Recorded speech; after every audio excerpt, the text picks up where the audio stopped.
Good morning, everyone. Thank you so much for coming out to this talk. Before we get started, I just kind of wanted to gauge from the room, how many of you saw the LiveShare demo in the keynote on Monday? Okay, good. That's a lot of people. Basically everybody. So we're going to just show you the same thing and then leave. No, I'm just kidding. So in this talk, we want to kind of take a step back, talk through LiveShare, what it's useful for, why we built it, and then go through it in a much more deeper level than you saw. So my name is Jonathan Carter. I'm John Shu. We're both PMs on the Visual Studio team working on LiveShare. The other thing I want to mention quickly before getting started is the term pair programming, as we're using it in the title, is not meant to imply any specific practice or workflow that your team is using. We're using it in the loosest sense possible, 2 or more developers working together on the same problem, whether it's advice, etc. So let's just keep that in mind. So briefly, what are we going to talk about in this session? Well, first we want to, as I mentioned, take a little bit of a step back and talk about collaboration and why we felt and why we learned from talking with developers that there was a need for some better tooling. What are we doing today? Why is that not working? How does LiveShare help? Then we'll go through a deeper dive of LiveShare itself, beyond what we showed in the keynote, show kind of how relevant it is to various scenarios, because we're probably not all building the same kind of applications. And so I want to make sure that everyone walks away from this session knowing that LiveShare can help you in your day-to-day. And then discuss kind of where we're going, because we released the public preview on Monday, but that doesn't mean that's the end of our journey of collaboration. Okay. So first and foremost, let's just talk about collaboration and why, as developers, this is very important. And really, well, let's talk about why it's becoming more important. Because it's a little philosophical to just go, why is collaboration in general important? Hopefully you understand that. But there's been some trends in the developer world over the last few years that certainly make things become a little bit more complicated and make the value of collaboration arguably much higher. And one of those is the velocity by which the market demands that many products ship on, right? I'm not a DevOps expert, but it doesn't take you looking on many blogs or whatever to see CI/CD all the things, right? It's like you haven't even written a single line of code and you already have a pipeline to publish on every commit. And the reason that's that way is because the demand for fast time to market, the competitive nature of our industry, makes it such that we have to move faster, right? When companies and industries talk about digital transformation, it's almost like a fancy word for just saying we have to move quicker and be more savvy because the startups are moving quicker than us and we don't want to get disrupted, right? And so that's a big trend. So let's keep that in mind. We want to move quicker as a team. And the second is the distribution of teams, right? Maybe 10 years ago, teams were much more co-located and centralized, but that's changing. In fact, over the last few days, we've had the privilege of talking with folks at our booth, and the number of teams that we talk to that are not located in the same building is nearing 90%. It's so high. Like, it's almost the exception that I talk with someone that's like, yeah, we don't have anyone that's not in the same building as us, or in the same state, or in the same country. And so that's another trend. And personally, our team believes in that very strongly, because if you're going to hire the best developers, you seek out the best, and they might not be in your area. Now, these two trends come with them some potential side effects, right? One of them is that the more you're moving quickly and the more you're distributed, the more knowledge around your team can become lost, right? The water cooler effect kind of taken to the next level. And that's problematic, because the more teams are cohesive and the more they're on the same page and working together, the more that velocity actually can increase, because you don't have to keep reorienting yourself every single time you're talking about a bug or a PR, etc. And finally, sometimes because of that rate of change and because of that distributed nature of teams today, you might either get feedback too late, right? Oh, I already checked in that code and we released it, and it broke this scenario. Nobody gave me that feedback on my PR. Or you never get it at all, because somebody that maybe was the right person to give you the feedback was busy that day, and so they didn't leave a comment on your PR, et cetera, right? It's just the nature of the beast. And so in general, we kind of talk about this notion of how is it that you can maintain confidence at speed? Like, how can your company, your development team, move fast, distribute yourself as needed, but still feel like you're confident in the quality and the cohesion of your team? And really, the answer, among many other answers, is to make sure your team is collaborating often. And what that means for you is different. Every day, twice a day, every week, but something, right? Not just stand-ups, but making sure that as you have questions, as you have needs to understand something better, that you have the tools needed to work. Okay, so that's kind of the framing of why we kind of got here and why we've seen from talking with many developers the need for better tools. So let's talk a little bit about how we've been collaborating today, right? There's existing solutions. And in the keynote, you might have heard me take a jab at screen sharing. I'm not against screen sharing. It's a wonderful tool, and it actually has some extremely valuable properties, like the fact that it's sharing pixels. And the benefit of sharing pixels is that no matter what's on your screen, the other person can see it too. And so it's this universal way of projecting something. Like, look at this thing. And it's also very lightweight to join. If you have Zoom or Skype or Teams installed, then you just click a link and you're in, right? But the downsides is that it's not really collaborative, arguably, right? It's very much like, hey, I'm directing a movie, watch it.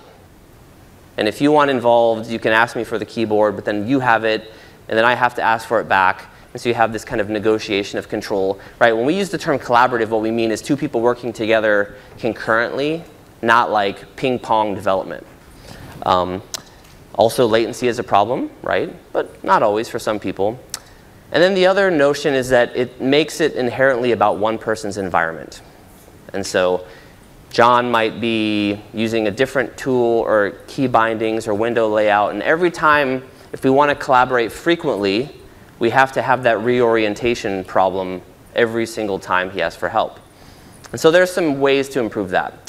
Another one is version control, right? There's no reason why you couldn't have a private branch on your Git repo that you push all of your changes and say, hey, go check this out and see if you can repro my bug. And that works really well because if the team's already using Git or you're already using Subversion, then it's lightweight to do. Git, check out, branch, and you're done.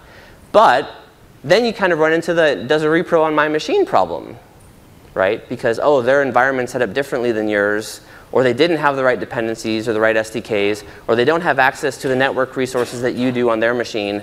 And then it's just, you realize that you're not actually collaborating on the necessary state that you're in that they need. And so we don't really see that as being a collaboration tool. And that's before even getting into the fact that it's not real time, right? It's kind of like the difference between email and Slack or Teams. Like, you could use email to chat, but it feels a little bit clunky after a while, right? And then finally, browser IDEs. There's a lot of great tools out there that have collaboration built into them by virtue of the fact that you're now in this cloud environment. And those have the benefit of being accessible anywhere and lightweight to get started. But you have to adopt a new tool, right? How many of you in the room today are interested in choosing a new tool versus the one you're using right now? Not many. A few, and that's cool. I mean, because as technologists, we're always kind of fickle and looking for the next cool thing. But most developers are pretty opinionated about their tool. And so it's not like I want to go use a new thing just to collaborate. I want to use the thing I'm using now and just work with my team better. OK, so then what is live share? And you already saw the demo, so you know the answer. But just to rephrase kind of our high-level marketing pitch, so to speak, is real-time collaborative development from your favorite tools, right? And that contrasts with the existing solutions we have today in that real-time, you need real-time collaboration to have that instant feedback. Collaborative development, and what we mean by that is that every piece of context that you use in your day-to-day job, whether it's debugging, whether it's terminals, whether it's a running app on your machine, needs to be part of that context. And then from your favorite tools, well, of course, everyone in this room's favorite tool is Visual Studio or Visual Studio Code, right? Right? OK. Yeah, right. And so you don't want to choose a different one. And so we can make collaboration simpler. OK, so let's switch over.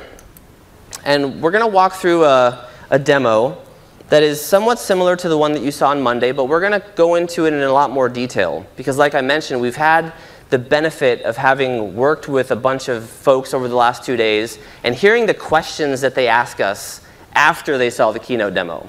And so let's just try to answer some of those as a group. Let's collaborate. OK, so I've got this blogging app here. Pretty standard stuff. I mean, the world needed another one, right? So here you go. And unfortunately, there's this entry at the top talking about build. It's been an awesome event, hopefully for you as well. I want to favorite it and kind of leave my mark on this, but that doesn't work. So there's an issue here. So I'm working on my Mac in Visual Studio Code. This is the same theme I was using in the keynote, which people typically don't like. But I love it, right? And I don't want to leave this environment. I want to get John's help. I want to just do that as naturally as possible. And so LiveShare is an extension for VS and VS Code. How many of you actually installed it already? I'm just curious. OK. Nice. A good amount, but most of you haven't. And so that's your homework for after this talk. So when you've installed it, for most people that haven't done it yet, the only primary thing that it adds to your environment is a share button, kind of like if you've ever been in a Word document, right? So sharing becomes a natural part of the editing experience. And so in this case, this is the Node.js application I'm working on. I want to get John's help with this bug, so I'm going to just click Share. And let me talk quickly about what this is doing, because that's been one of our most common questions at the booth. It is not zipping up this code and uploading it to the cloud. It's actually doing nearly nothing. What it's doing is it's pinging our service in Azure and just saying, hey, here's this URL. If somebody requests to join it, I'm available at this IP address. And that's it.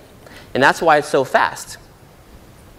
And so with that in my clipboard, I can now use whatever tool that I'm used to communicating, whether it's Teams, Skype, Slack, whatever, and send that to somebody to come join my session.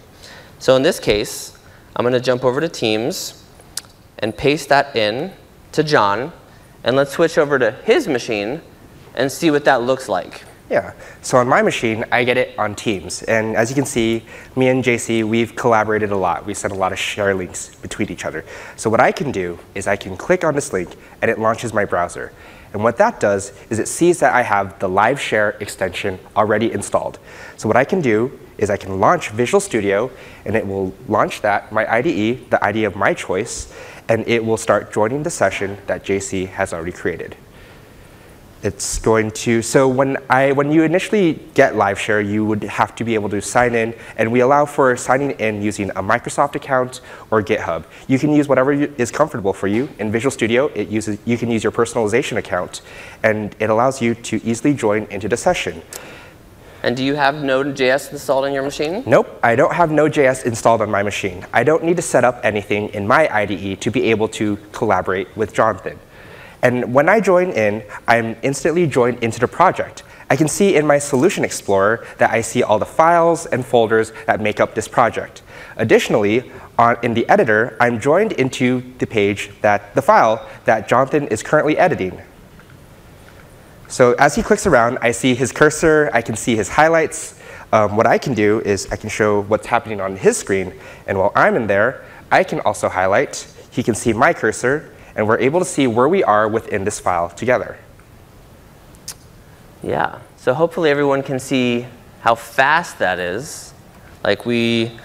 Because of the fact that existing tools and the distributed notion of teams today, it's become very important and like a passion of ours to optimize the protocol that is being used under the covers to make it so that collaboration is as fast, natural, easy as possible, right? OK. So the other thing, John, is did you have to download this code? Like when you joined, what happened? So yeah, so I just had to click the link, and it joined. I didn't have to download it. I didn't have to download the code. It didn't have to be zipped or anything, and it was instantly on my editor. Yep. So what's happening actually is that the tree that you see in his Solution Explorer is kind of an illusion. When he joins, it goes up to the Azure service and says, what's the name of the top-level directories and files? And then what's the contents of the file that the host, in the live share kind of parlance, we use the term host and a guest. What's the contents of the file that the host has open? And the reason that that's important is a lot of people that we've talked to have asked us, oh man, my project is a gigabyte C++ beast. This is going to not work well for us. And the good news is that's OK, because if it's on your machine, then the only thing that the person you're collaborating with needs is pay to play.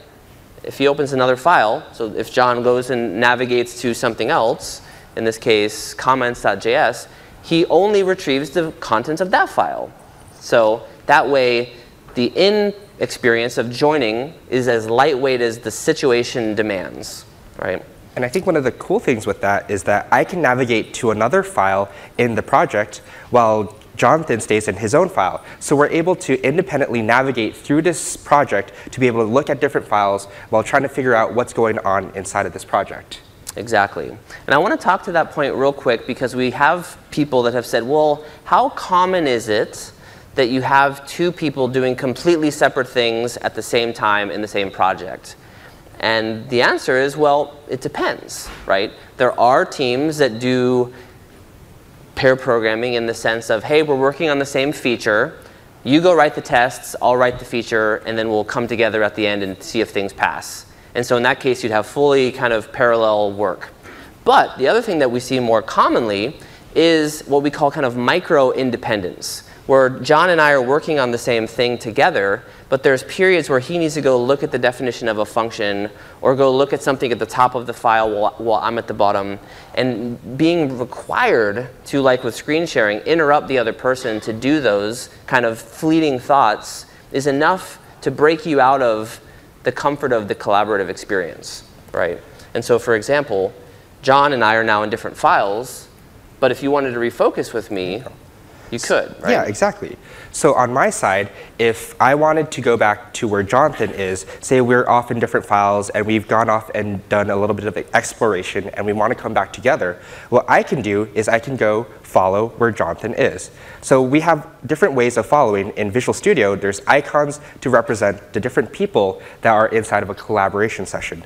Clicking on Jonathan's icon, I can jump to his location and I am following him. As he scrolls, I don't have anything on the mouse pad. My editor scrolls along. He can also navigate to other files, and I also follow him along to those places. This really helps in terms of being able to follow the actions of someone and being able to figure out, oh, they want to show you something. So you follow along, and you're able to get that context. Exactly. And I'm glad you brought that up, because I do want to show John something. The favorite article does not work, right? And so imagine that this ability to go independent but together is very useful for helping explain or orient the person that you're getting help. So John, article favoriting doesn't work. Mm-hmm. This is the code for that route right here.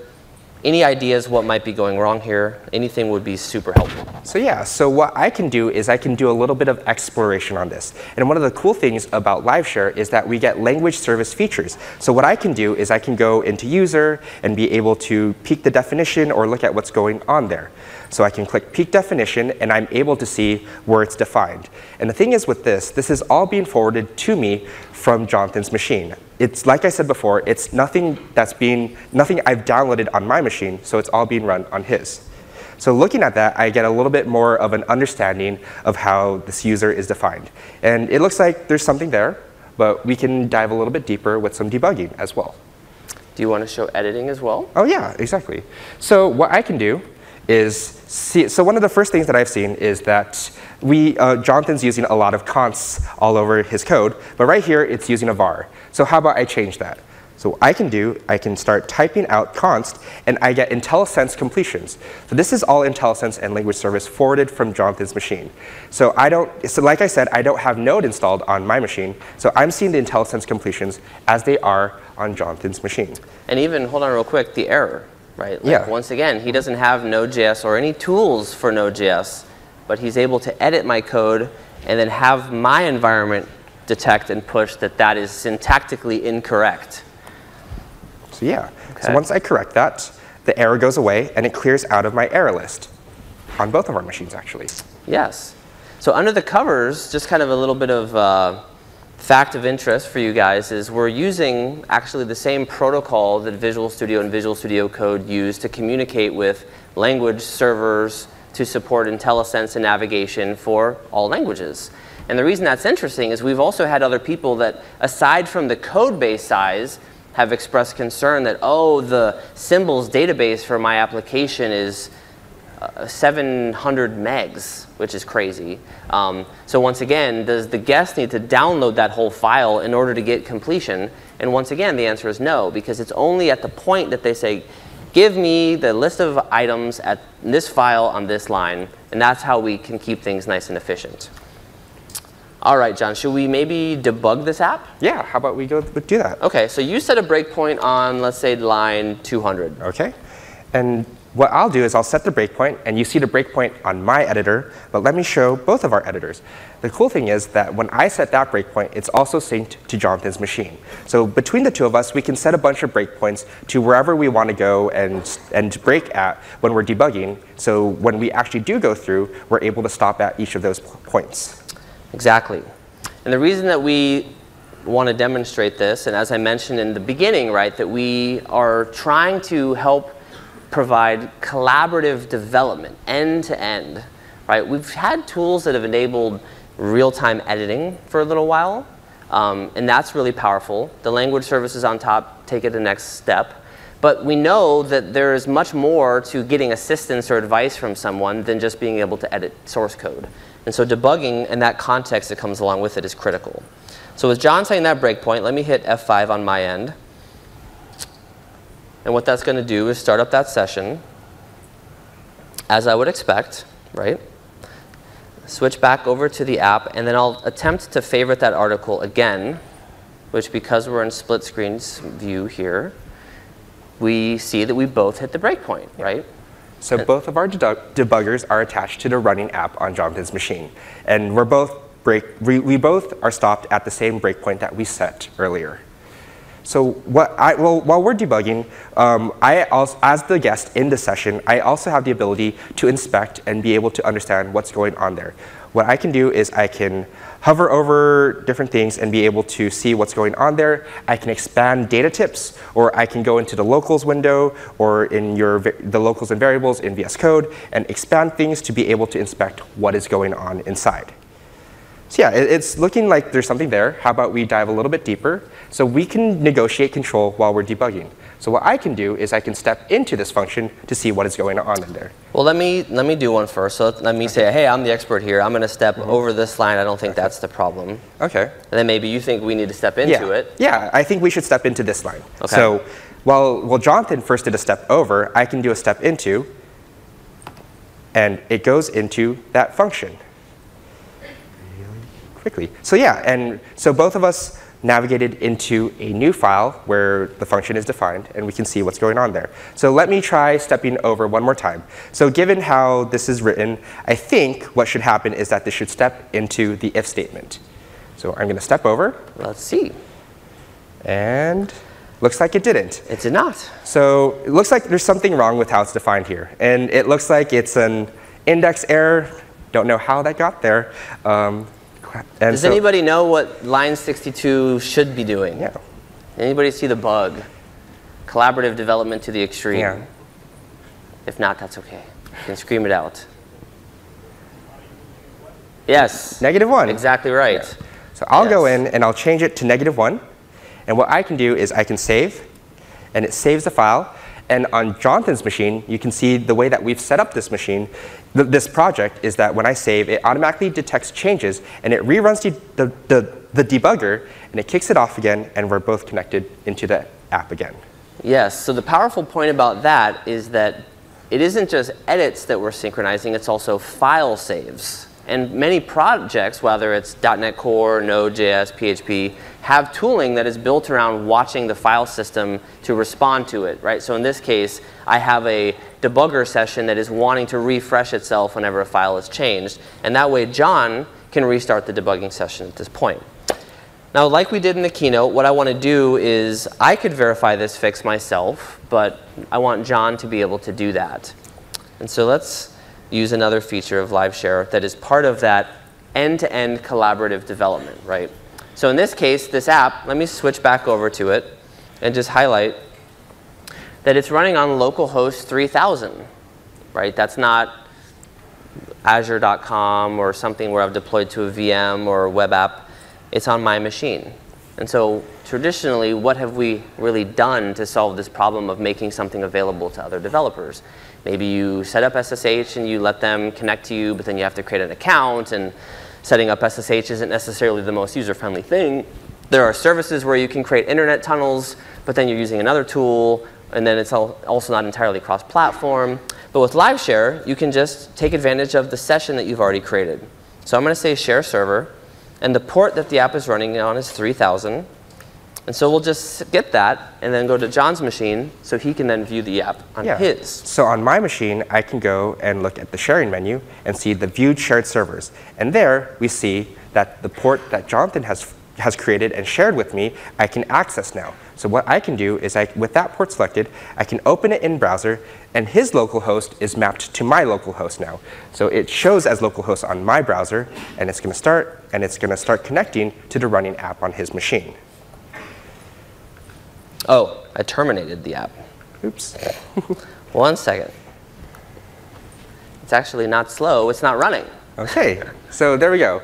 And I can see the front-end UI of the app running on my machine, so I can be able to verify whether or not it works. So moment of truth. Let me click this. And it works. OK. Hooray. Awesome. So yes, applause, Yeah, please. yeah.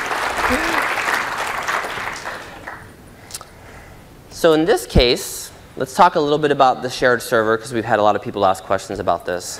What it's doing is it's using the same SSH connection that was established when I shared with John, and effectively setting up a server on his machine that is able to accept traffic at 3000 and know to proxy it to my machine and back. So it's not using an entirely separate tool. There's no dependencies on his environment at all. Once he installs LiveShare, he is able to then access anything on my machine. And in fact, let's show something that we haven't shown before to really illustrate how flexible the shared server feature is. So in this case, this app is Node.js. You saw us share the web app front end, but it's also got a back end using MongoDB. So what if I'm having an issue that's at the database level, and I want John to be able to help me explore that? So let me go and share another server. In this case, I'm going to share 27017, which is the local MongoDB database. And just to illustrate that, I'm going to switch over to my little Cosmos DB tab and show that on my end, I've got this local database. Here's the articles on 27017. So John? So let's switch to my machine. So with that forwarded, so the port is already mapped. So what I can do is I can go into. We'll go to the join menu just to show that. Yeah. Give the proof. Yeah, the proof that it's there. It's shared. Yes. So I can go into my Mongo client, just using Studio 3T. I can open that up, and when it opens. Now, while this is loading, another thing that's a cool point, right, is when we talk about from the comfort of your favorite tools, that's not limited to just your IDE or editor, because it's also your browser, right? I'm on a Mac using Chrome. He's on Windows using Edge. When he viewed the web app, he used a different browser. I'm viewing MongoDB in an extension in VS Code. He's using Studio 3T on Windows. And so we're trying to create these primitives where we can share context, not screen, which allows us to actually have quite different environments and preferences. Yeah. So on my side, on Studio 3T, I can use since it's mapped to the MongoDB port, I can connect to that. It's going to connect to the DB, and I have access to it. What I can do is I can expand out the database. I can see the articles, and I can go in and open the collection. And on this side, I can see that the different documents that are in there, and I can open one. Oops. And I can edit it as well, and go into the JSON, and I can just go change something like this. I can go in and say, John was here. Here. Update. And that updates the DB. And what I can do is I can go into the UI. I can refresh it again. And I can see here that me changing it in the database is reflected on the UI as well. So the cool thing about the shared server feature is that anything that is actually nothing more than a TCP server can be shared. It could be a Docker daemon if you're having issues with that. It could be an Ethereum node. It could be a SQL Server database. Anything that is effectively an application that listens to incoming traffic. And so that way, you enable, as we actually find the need to do database diagnostics to be pretty common. OK, so now let's kind of show what the exit experience looks like for LiveShare. Because at this point, I've shared a lot of resources with John, and he could go and wreak havoc on my machine, right? So if I come back here, I can say stop sharing server, and I'm going to say stop sharing 2017, and let's also stop sharing port 3000. On my machine, I can go and I can try to hit the front end again, and refreshing that, and it's waiting for a response, and it shows that it's no longer shared with me, so I don't have access to the UI. Exactly. And so when we kind of talk about LiveShare, it's really a pay-to-play. The host has control over what's being shared. And in fact, let's say John's helped me. In fact, he went above and beyond fixing my bug, and he modified the database, which I don't appreciate. So if I want to kick him out, I can go and end the collab. Yep, show my screen. Yeah, on his side. I can say end collaboration session. And on my side, I get a notification that says I've been kicked from the session. And not kicked. I'm no longer in the session. We've completed the purpose of I'm done collaborating. Right. Yes.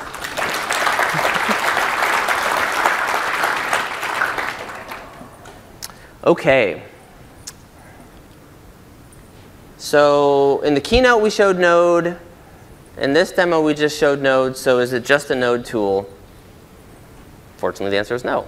In fact, one of the things that we announced on Monday that was a big thing based on feedback and desire for our journey of collaboration that we're happy to announce is that LiveShare is actually universal. And by that, we mean that all the features that we just demonstrated, from editing to language services to debugging, work in the languages that you're using right now. Whether that's TypeScript, whether it's C#, F#, Ruby, PHP, et cetera. But also different app types. We're not all doing web apps. We're not all building front ends. Some of us are building console applications, automation scripts, et cetera. And LiveShare has been built to accommodate all of that, with the caveat that it's still in private preview or public preview. All right, so to demonstrate that reality, let's show another quick demo that is an ASP.NET Core REST API. So a different language, different type of application. And we want to just quickly highlight and demonstrate that it does, in fact, work. Give you the warm fuzzies that I'm not just up here saying something that sounds good.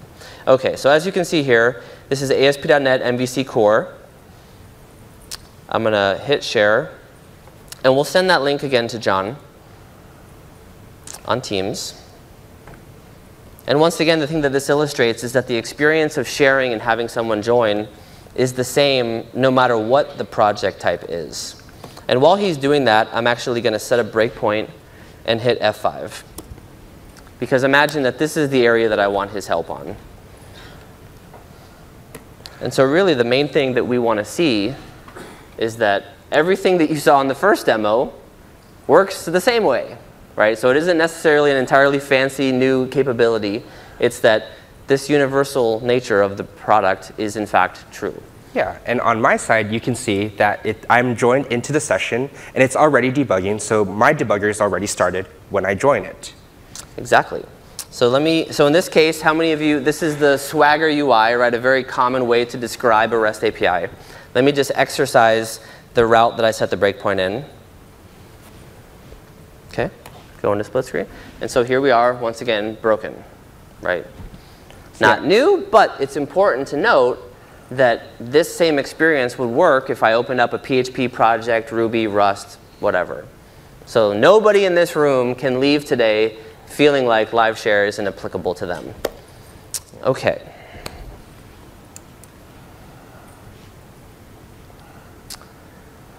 So let's address one other topic that comes up frequently.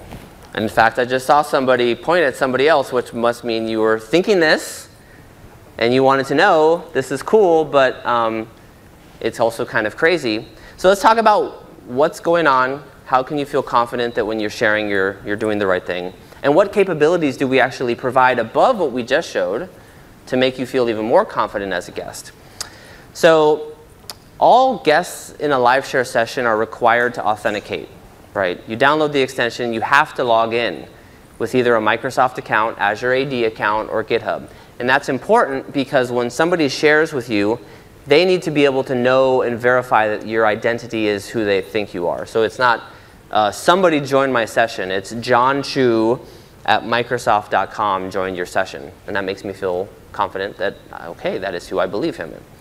When I share and he joins me, as I mentioned before, that is establishing an end-to-end SSH encrypted tunnel. In most cases, the connection can actually occur peer-to-peer. And so none of your code, none of the actions that you do is ever going over the internet. But if we are not able to establish a peer-to-peer connection due to firewalls or NATs, then we use a relay. But even in that case, everything is encrypted. There is no notion of your code being stored remotely or being accessible by anyone other than the people in that session. And then finally, guests are only able to do what the host allowed them, right? As you saw with the shared server, it was only after I said, hey, John, you can see the web app or you can see the database that he was able to access it. After I removed it, it was now gone. And so that way, the host, there's never a question of what is the guest able to do. But there's actually some things that we have that we just released on Monday that allow you to take even more control as the host to feel confident in what you're achieving. So let's go ahead and take a look at what we call secure sharing, right? How can we make it so that collaboration can still be lightweight, but you can feel a little bit more confident that you're not just throwing your code out on the internet and God knows what's going to happen, right? Because that's certainly not fun. OK, so let me switch back over to the Node project. And as you saw before, when I shared and John joined, this little toast came in that notified me, John Chu has joined your session. That's cool. But what if I don't know who John Chu is? I can see who he is. He had to authenticate. But what if I'm not sure who he is and I don't want him in my session? Well, we actually have a setting. If I go here, and I'm in VS Code, but the same setting is available in Visual Studio as well. And it's called guest approval is required. And by default, it is false right here, guest approval required. So I'm going to set this to true. And I'm going to reload my environment. And what this is going to do is, we're probably all familiar with the notion of like a Skype call when you have a meeting set up requiring somebody to be accepted in. Like they join and they're sitting in this kind of lobby where they're waiting for the organizer to explicitly grant them access. And that's effectively what this is, right? And so if you want that extra feeling of only people that I know are joining this session are actually joining, you can enable this session. So let me share once again.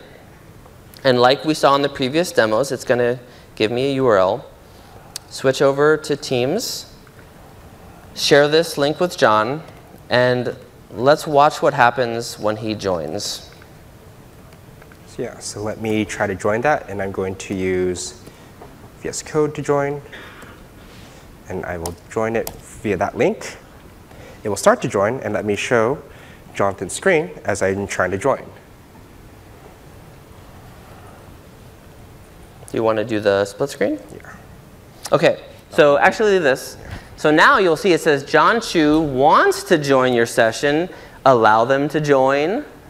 Right? Please let me join. And go to your side real quick. Right? And he's kind of in this limbo. I'm still awaiting it. Yeah. He's in this limbo phase. So let's go split screen. And I'm going to say no. I don't know who John is. And so on his side.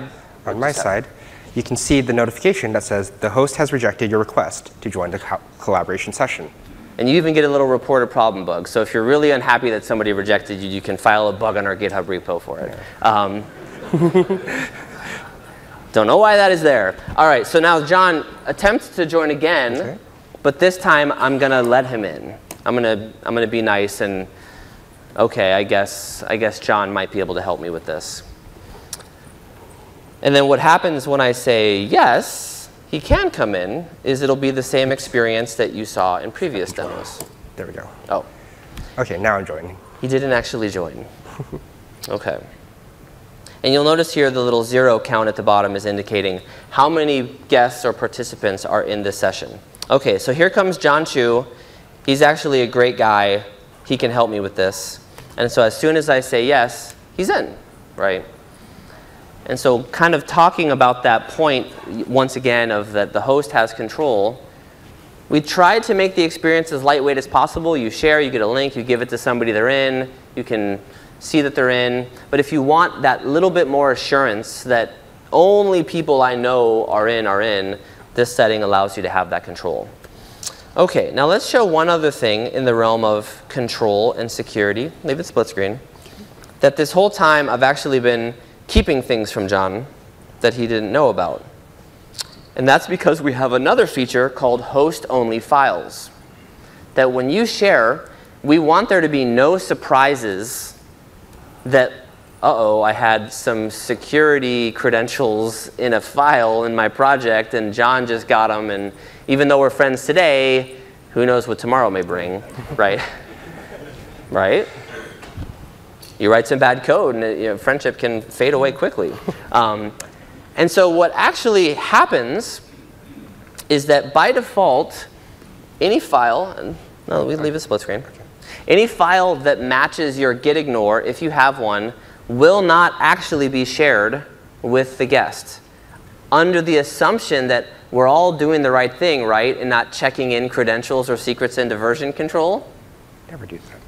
No, not a lot of people. Never do that. Hey, if you want a cowboy code, that's your decision. And so, for example, let's see here. If I create a file, let's call it secret.js, you'll notice that on John's side, that actually immediately showed up, right? He can see it. But what if I didn't want him to see it? Uh-oh. Let me go add it here. Where'd it go? It just disappeared, right? And so as the host, it's really important that I have that control, because I trust maybe John, or we all trust our team, but there's just a right level of security where, right, it's the principle of least privilege. People don't need to have all of the information, because who knows what they'll do with it.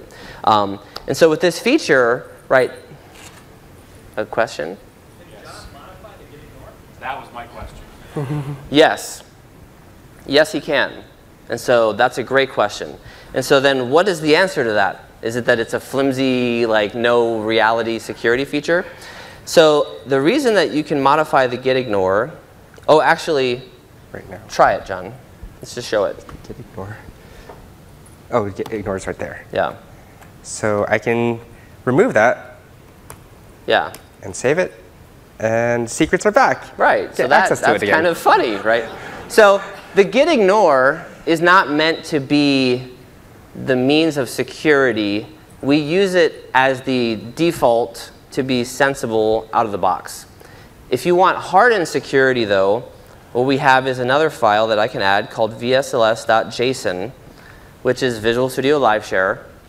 And in there, you can specify hard set rules that are for the whole team. So for example, I can say exclude files, and this takes an array, secret.js. And let's actually go back to the gitignore, and it's removed, right? And so as you can see, John doesn't have it. And in fact, that .vsls.json file is not even there, right? And so the gitignore file is meant to prevent surprises and reduce your need to have to add a new file. But we also have this ability to augment and say, in the context of live share, these files are never shared, ever, right? OK. So that's secure sharing. Thank you for the question. That was a really, really good question. So what we've shown is, right, live share is end-to-end. It's secure. We provide the confidence to hosts to know that they are achieving what they're achieving. But are we done with solving the problems and achieving the goals that we mentioned? Absolutely not, right? That's why we're in preview. We have a lot more to go. And we've received some amazing feedback in the last few months and things that we are working on right now. Things of making sure the fundamentals of the product are better, collaboration. In fact, one of the most common requests that we get is for integrated chat. And there's actually a wonderful company that is here at Build called CodeStream that if you haven't talked to them, please go to their booth. They're sitting up front. They are building an amazing integrated chat experience in VS Code that will work very well with LiveShare. In fact, it's a dream come true to use the two together. And the key point I want to make here is, insert your feedback here. We've gotten to where we've gotten today because of the feedback that we've had from developers, all walks of life, all types of collaboration. Some of you are doing pair programming, some of you are doing mentoring of junior developers, some of you are doing education, some of you are doing swarm programming, and we need to know how those use cases can help us move forward and what feature gaps we have. So this is our GitHub URL at the bottom. Please let us know how we can continue to improve. And with that, thank you so much. Thank you. And we'll take questions up front. Yeah, take questions.